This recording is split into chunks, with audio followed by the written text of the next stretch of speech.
All right, so for our next activity, we're going to be talking about owls and the food web and the foods that they eat.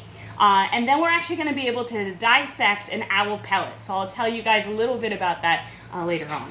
In your activity bags, you do have a sheet here that shows the food web. And I will provide a link in this email so that you guys can see the different aspects of a food web, because it can be a little complicated. But if you just look at this sheet, it kind of easily spells out how everything is interconnected to everything. But you'll notice that the barn owl up here at the top, we call him a predator. So he's kind of at the top eating everything that's down in the bottom, which includes the shrews and the mice, maybe some frogs.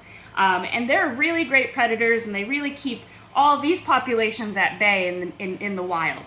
So these guys, what they actually do is, say they go and they find a mouse and they hunt the mouse, they actually don't have teeth like we do to chew. So what they do is they swallow that mouse whole, or whatever other thing is on the menu that night.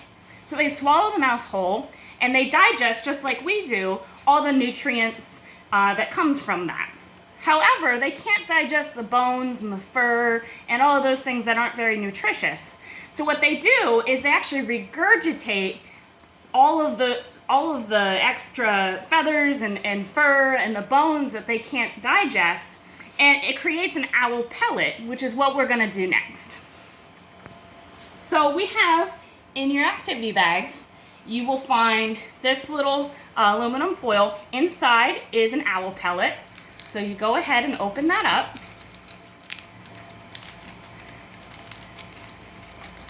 And you'll see here's the owl pellet.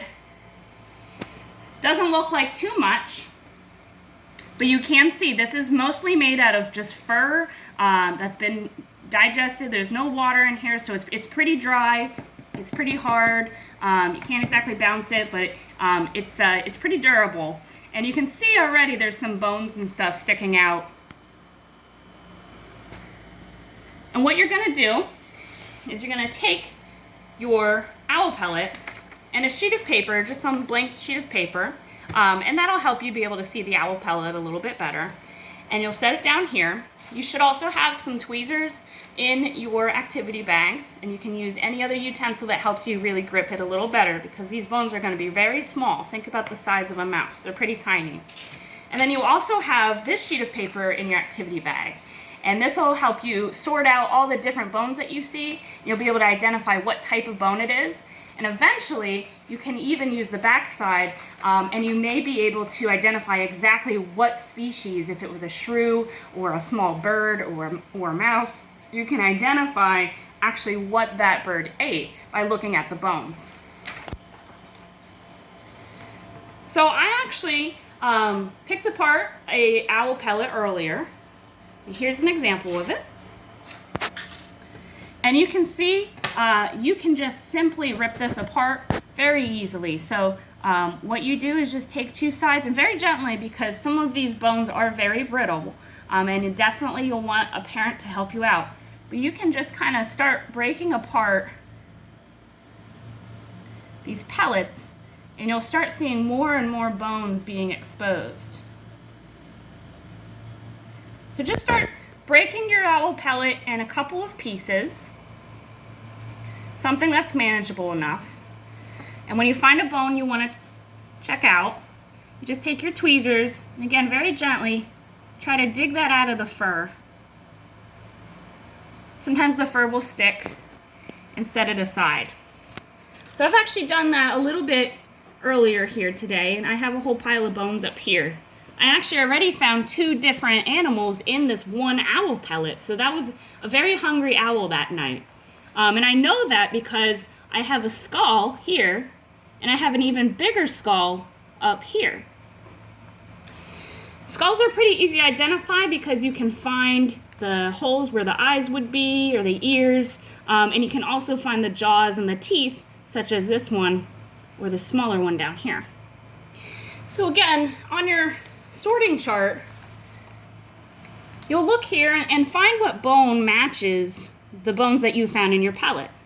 So in this case, we already know that we saw some skulls, and we might want to be able to, if we can look close enough, identify which one looks like what. I'm actually going to go ahead and say this was definitely a rodent. And this small one here, I also actually think was a rodent. When in doubt, it's a rodent. Moles and shrews are rodents as well.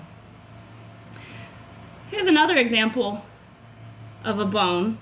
And we know that's a jawline because you can see right here that that is its little teeth. And especially with like mice and stuff like that, they have those really, really big teeth as well that are in the front for chewing. So we know that this one's also a jaw. But again, you can verify that by comparing these to all the pictures that you see here. And this definitely looks like a jaw. So I'll set that right here, a jaw, and it's a rodent jaw. So we'll do one more example, one more. So let's look at this guy. This is definitely a more different shape. And if we look over here in the sorting chart, which I had done this a little earlier, it definitely looks like this, which is a shoulder blade, again, from a rodent. So what you're gonna notice is that as you're sorting these bones, you're gonna notice that you should make sure that all the columns match. So this whole row are rodents, right? So you wouldn't want to put a shoulder blade over in this column because that would be a bird. So this is how you can start identifying what's in your owl pellet. And you just do this. There's so many things you can find. In fact, there may even be another skull in there. Generally, the bigger ones are skulls. And just keep peeling away at it and identify what kind of bones are in that owl pellet and what the owl ate that night. That's all you do.